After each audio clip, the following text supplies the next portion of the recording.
Turkish سے تیر نکال نکال کر اس کی کنپٹی پر وہ تیر چلائے جا رہے ہیں، اس کو مارا جا رہا ہے اور دنیا دیکھ رہی ہے۔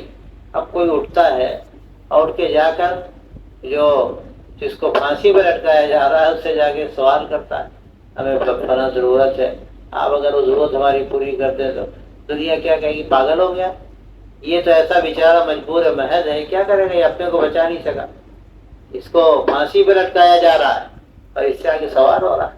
ارے سوال کرتا تو کوئی بادشاہ نہیں کرتا جس کے پاس سب کچھ ہے، وہ احکم الحاکمین ہے، قادر مطلق، سارے خزانے ان کے پاس۔ اگر ان سے ہمارا رشتہ استوار ہو جائے ساری دنیا کا نظام درست ہو جائے۔ لیکن اس پر توجہ کتنے لوگ کرتے ہیں؟ جب بیٹھ کر ہم لوگ فیصلے کرتے ہیں مسلمانوں کا زوال کیوں ہے، اس کے اسباب کیا ہیں، تعلیم نہیں ہے، اقتصاد نہیں ہے، معاش نہیں ہے، فقر ہے، تنگی ہے، فلانا ہے، دماغ کا ہے، ارے کیا ہے؟ اصل سبب یہ ہے کہ اللہ سے تعلق نہیں، اصل سبب یہ ہے کہ اللہ کو راضی کرنے کی فکر نہیں اور دنیا کو راضی کرنے کی فکر ہے۔ کہاں سے اللہ کی طرف سے مدد آئی؟ کام تو وہیں سے ہوتا ہے۔ امریکہ کیا کر رہا ہے، حکومتیں کیا کر رہی ہیں، ان کے بس میں ہے جو کچھ کریں؟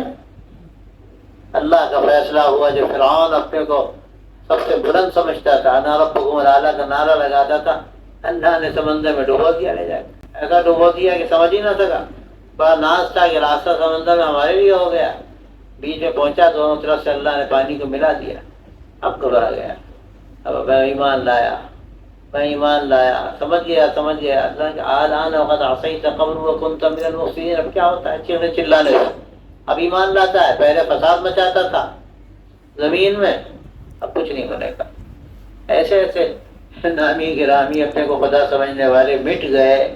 قارون نے جنت بنائی، اسی میں دھسا دیا اللہ نے اس کو۔ کس کی حکومت سے جو رہے گی، کس کی طاقت سے جو رہے گی؟ ہاں ٹھیک ہے، کچھ وقت اتنا اللہ کا فیصلہ ہے رہے، اور فیصلہ بھی تو اللہ ہی کا ہے، اور اس کے بھی پیچھے کچھ نہ کچھ چھپا ہوا ہے۔ تو جو اصل راضی کرنے، جس کی ذات کو راضی کرنے کی ضرورت ہے، ادھر توجہ نہیں، دنیا کو راضی کرنے کی فکر ہے۔ بس اگر اللہ کی طرف توجہ ہو، یقینی یعنی اجتماعی حضرت جو فکر ہے کہہ رہے ہیں پوری انفرادی کرو گے، انفرادی پیدا ہو، اجتماعی طور پر مسلمانوں کا اگر یہ مزاج بن جائے سب حالات بدل جائیں گے۔ کچھ کرنے کی ضرورت نہیں، اللہ کی طرف سے اوپر سے آسمان سے ایسی مدد اترے گی اور ایسے اسباب سامنے آ جائیں گے کہ اس کا آدمی تصور بھی نہیں کر سکتا۔ لیکن اگر یہ بڑی کسی سے یہ سمجھاؤ، کہیں بڑی صاحب پتہ نہیں کس زمانے کی باتیں کرتے ہیں، یہ لگتا ہے صوفی صاحب کہیں سے آئے ہیں، ان کو کچھ پتہ نہیں۔ اللہ کے بندوں کو کون سمجھائے کہ پتہ تم کو نہیں، اندر کے حقائق کو تم نہیں جانتے، دنیا کے کھلونوں میں اور چھلکوں میں الجھے ہوئے ہو، اندر مخ میں جاؤ، دیکھو اندر کیا چیز چھپی ہوئی ہے۔ یہ تاریخ ہماری، ہم تو اس کی مثال دیتے ہیں۔ اللہ نے ایمان کو ساری دنیا میں پہنچایا، حضرات صحابہ کو اللہ نے آدھی دنیا تک پہنچا دیا، اور روم و ایران تک وہ پہنچ گئے، بڑے بڑے ملکوں کو فتح کر لیا۔ کیا تھا ان کے پاس؟ مکے سے چلے تو کیا تھا ان کے پاس؟ قلم تلاش کیے جاتے تو 5 نبی، نبی امی کی قوم امی تھی یہ۔ اللہ نے اسی امیت کے ساتھ ایمان جب دیا اور اخلاق کو وہاں تک پہنچایا جس کا تصور زمانے میں تھا ہی نہیں، کیا نتیجہ نکلا اس کا؟ کیا سبب بنا؟ کون سی طاقت تھی؟ کون سا کلچر تھا؟ کون سا معاش تھا؟ حال تو یہ تھا کہ بس چلے جا رہے ہیں اور مٹھائی کا بت بنا لیا، اسی کو راستے میں پوچھتے تھے، بھوک لگی تھی کھا لیتے تھے، بھوک لگی اسی کو کھا لیا، اور کیا کیا تماشے کرتے تھے۔ لیکن اللہ نے جب پلٹا، صاف نقوش تھے ان کے اس پر دماغ پر، نقوش ایسے الٹے سیدھے نہیں تھے، صاف لوگ تھے۔ ہم نے بات کہی ہے بھی کہ ان کے اندر نفاق نہیں تھا، ان کے اندر ہیر پھیر نہیں تھا، یہ ہیر پھیر نہیں تھا، جھوٹ نہیں تھا، سیدھے لوگ تھے، مان لیا، بس مان لیا۔ جب اللہ کے نبی کی بات انہوں نے مانی تو ایسے فریفتہ ہوئے کہ اس کا گویا کہ اس کا نمونہ بن گئے، ایسا نمونہ بنے کہ جہاں دنیا میں گئے اللہ نے ان کے ذریعے سے ایک عالم میں ہدایت کو عام فرمایا۔ کیا سبب بنا؟ سبب کیا تھا اس کا؟ سبب صرف ان کا ایمان تھا اور اخلاق۔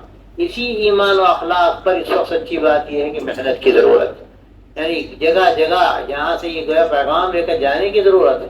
ہم جہاں رہیں ایمان اخلاق کی محنت اگر ہو گئی، آپ دیکھیں گے کیسے حالات بدلتے ہیں۔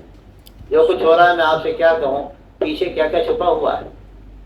ہم یقیناً جو کچھ ہوتا ہے دل دکھتا ہے، دل پہ آرے چلتے ہیں، لیکن اگر غور کیا جائے تو کیا یوں ہی ہوتا ہے؟ اللہ خدا نہ خواستہ معاذ اللہ ظالم ہے، اللہ سے بڑھ کر کون عادل ہوگا؟